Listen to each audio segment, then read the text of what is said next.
I'm a big fan of PSP, and PSP Go is in fact my favorite PSP. Some people don't like it, I'm still loving it. Same as I'm still loving my Xperia Play, the first ever Android gaming phone.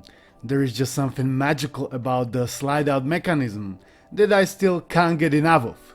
And therefore, naturally I was intrigued when Anbernic unveiled their RG Slide, aka PSP Go / Xperia Play successor, kind of. I was so intrigued, I had to buy it with my own money. This is very unusual for me. Last devices that I bought with my own money were Steam Deck, Odin 2 and this Ayaneo device that I still haven't reviewed for you even though I prefer it over my Steam Deck. I'm very cautious about spending my own money on something that I don't necessarily need. And have I needed Anbernic RG Slide? Yes, at least that's what my subconscious was telling me. It was whispering in the back of my mind, buy me, you need me. So I did. Now it's here, so let's check it out. What I really love about PSP Go is the super compact size. It's super small, yet comfortable. I love the screen size, I love the ergonomics, shoulder buttons are easy to reach and press, all the other buttons and joystick are also easy to operate. In fact, the only thing that I don't like is this sharp bottom corner that is digging to my finger after a while of playing. Xperia Play size and design is very similar to PSP Go.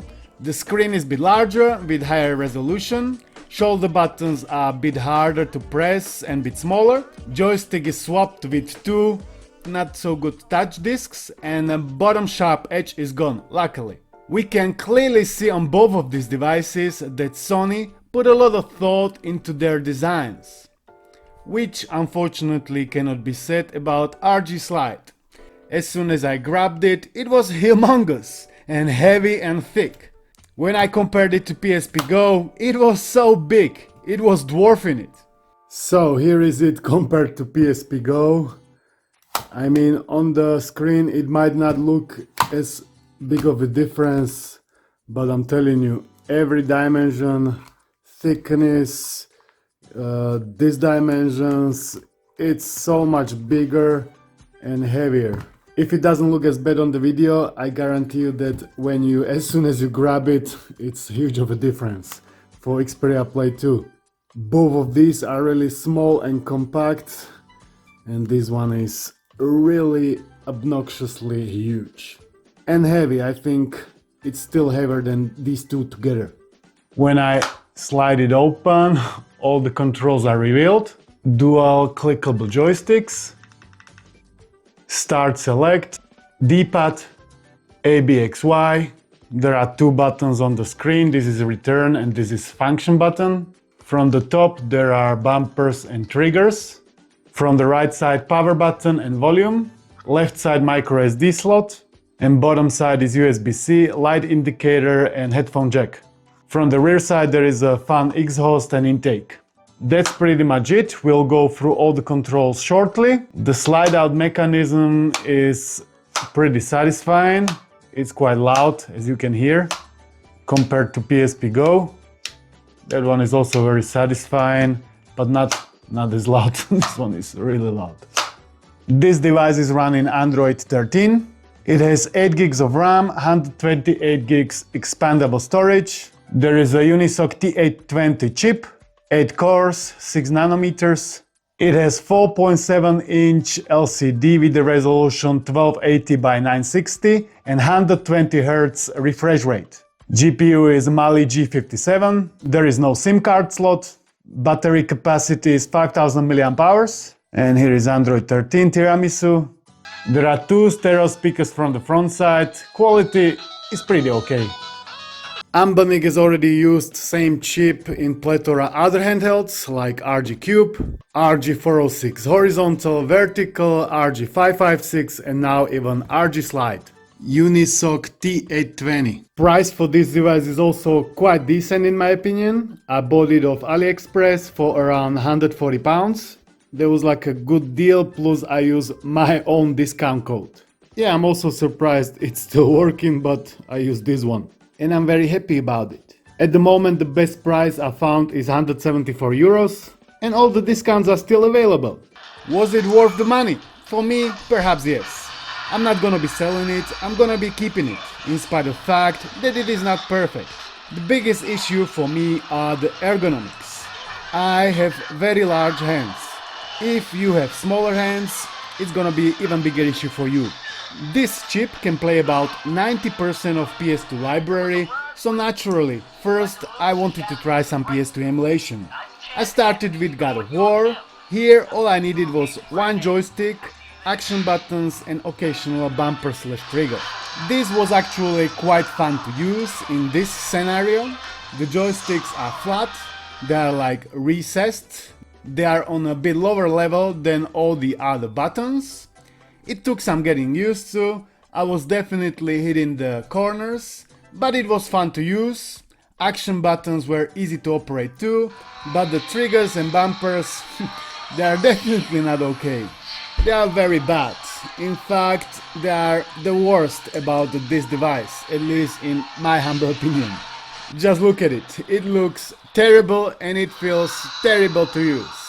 It's not the end of the world with a game like God of War, but if you would want to play, I don't know, some first-person shooter where you are reliant on them, it's the end of the world. Because they are not easy to operate, like at all. I don't understand why they haven't approached it like RG Cube, for example. Here the bumpers and triggers are very usable and this device is not much thicker, it's about the same thickness as RG Slide. PSP Go bumpers are a pleasure to use. They have large and easy to press membrane buttons. The buttons on the RG Slide, on the other hand, are small and clickable. And it takes some effort to press it. After a while of using, I could definitely feel my fingers hurting a bit. Some people say 16:9 screen is the worst about this handheld. For me, it's definitely bumpers and triggers.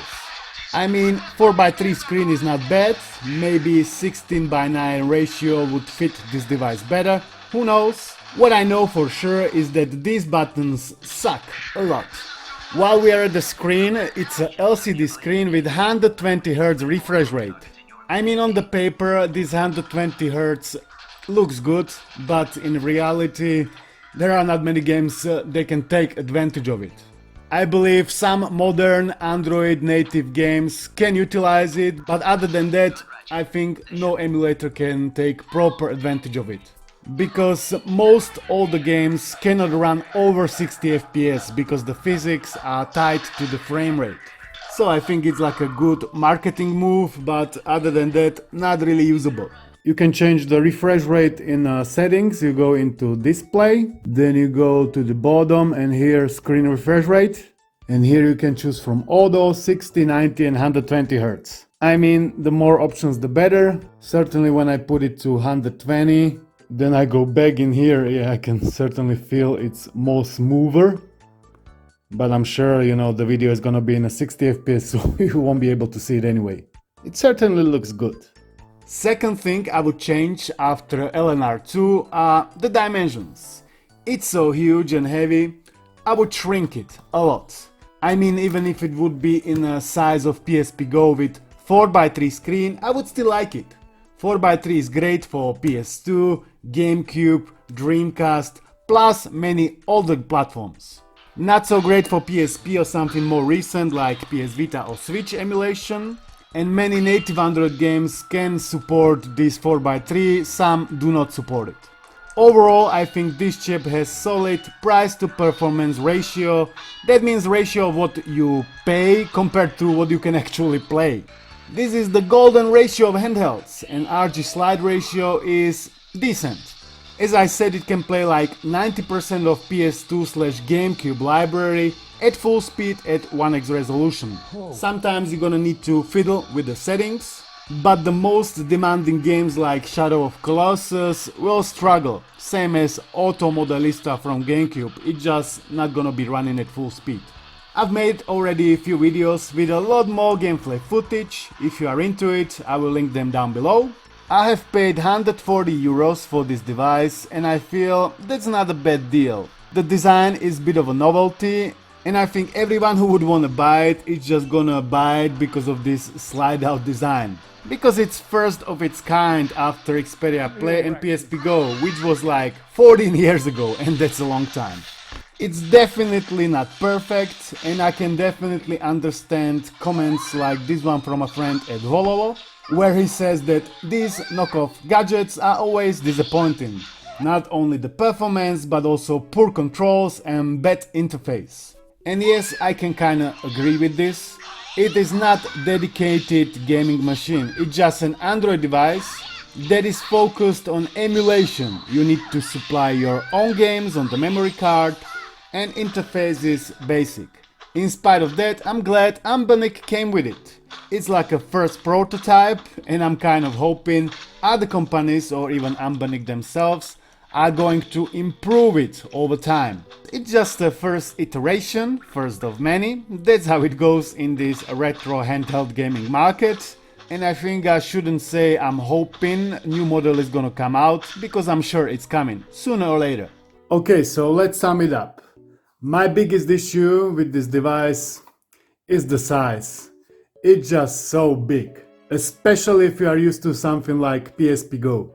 The ergonomics are not bad, the joysticks are on pretty comfortable spot, they are a bit down, so there is like a bit of hitting of the corners. It's not like normal joystick, it's like recessed, so you're gonna be hitting the corners, but I mean it's usable. D-pad is bit on the side, but I mean you just shift the grip and it's okay. It's a classic Anbernic style D-pad, not bad, I like it. Action buttons are on the comfortable position, just those freaking bumpers and triggers, those are really terrible. Price to performance ratio is okay, I mean for 140 I think it's worth it. The bumpers and triggers are not ideal for first person shooters, but for something like God of War they are okay. Here I need them just, occasionally, for example for this trick, or this one is left and triangle. So I mean I'm using it only occasionally. Or any kind of racing game is absolutely okay, you don't need as many buttons in here. Plus you can always remap every button. So if you don't like to use R2 here, you can always remap it somewhere else. As long as the game is not using too many buttons. Resident Evil 4, I mean this is like an old school first person shooter, so you have to aim that you press first right and then you're gonna aim, so this is also kinda okay, because it's not like modern first person shooters that you zoom with left and shoot with the right trigger. Something like Black, here you see I'm zooming with left and shooting with right. Moving around and looking around with joysticks is not bad, it's like quite okay, but when I wanna shoot, I mean it's also kinda usable when I'm using only R1. R2 and L2 are really unusable in my opinion. So I mean even games like Black are playable, not ideal but playable. I could just hear the fan spinning, I was playing all the games on high mode with fan on auto. I just wanted to mention that. And this handheld also kind of brought back passion and hope into the future of retro handhelds. Because let's be honest, I think this design is what many people are after. So at least for me, it feels like a big refreshment after, all the other normal designs and whatnot. Big thumbs up to Anbernic for bringing it back. And here is a friendly tip for you in the end. Never buy these retro handhelds with the memory card they provide. Why? Because it's gonna get corrupted. Exactly like this one on mine RG Cube. I've inserted it into RG Slide, to have some fun, and surely enough, everything was corrupted. So save yourself some money and headache and buy a proper one and put the games you want. That's about it for this video. If you enjoyed it and you wanna see more like this, give it a thumbs up, like, comment, subscribe, whatever your heart craves for. I would like to send a huge thanks to all of my Patreons and channel members for their continued support. It's greatly appreciated. I would like to thank you all for watching, and I'll see you in the next one. Peace. While this is merely a virtual representation of the beast, be reminded that Hulk is actually capable of most feats demonstrated. Another example of Hulk's immense strength, he seems capable of approaching. What's up?